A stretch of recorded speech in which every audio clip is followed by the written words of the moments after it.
Hello and welcome to Vase Projects. Today we are continuing with design and we're going to go over the design of the Effector.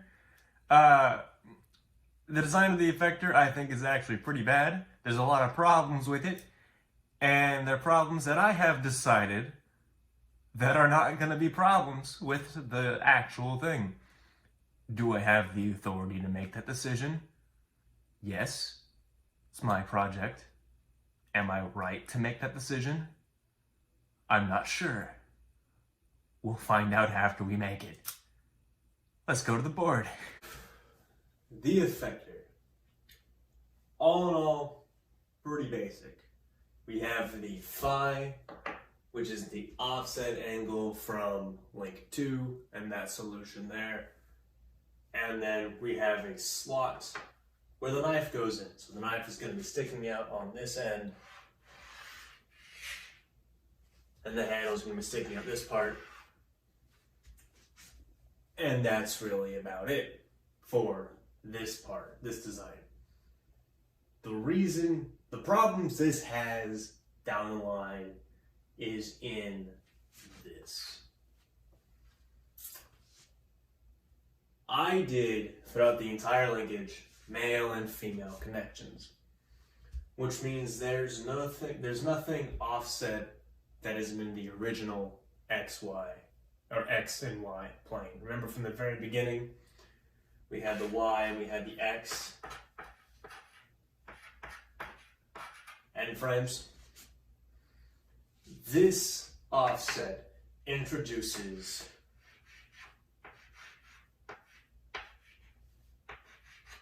the third dimension. Now we're making these in real life, so of course they're 3D objects, yes. But this has a weight,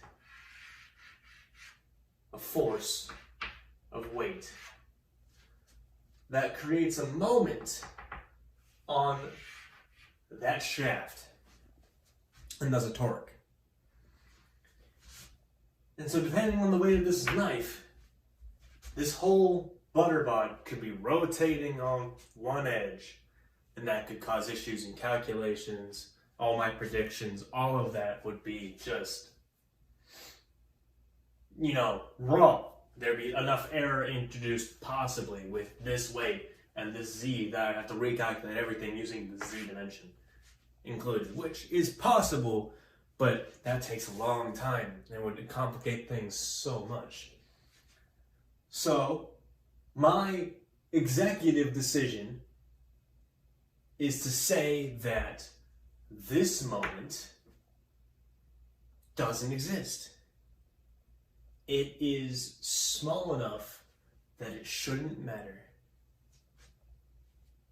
Right? That's my choice there. It's small enough that it shouldn't matter, so I'm just going to pretend that it's not there and keep everything with X and Y. And if that doesn't work, instead of doing the Z plane, because that's absolutely terrible, I'm going to put on this side just a whole bunch of filler plastic to add a counterweight. We can do that all the way out here. We can do like some there and some there. And yeah, that's my design for this. Not the best. There's also the matter of having this fit in here. I could do some sort of plastic clip, like in this, or something like right here, so like it folds in and it snaps in place. But that's iffy. Right now, my working theory is to fill this up with hot glue and then jam that in there and just never use that knife again. Because, butter knives are a dime a dozen, But my roommates might not like that idea, so I had to come up with some other solution. Maybe rubber bands across this way is a possibility, or just duct taping the whole thing. Any of those things. It's not an exact science. But this is probably my least refined idea that'll cause the most problems later on. And we have the grace of knowing that now. We don't have the knowledge of being able to fix it now, like we did with Link 2. But this isn't the worst out of everything I've designed. It's bad, but it's not the worst. There's one more thing worse than this. What I have for the base design. That might be really terrible. And we'll go over that one next week. Or next time.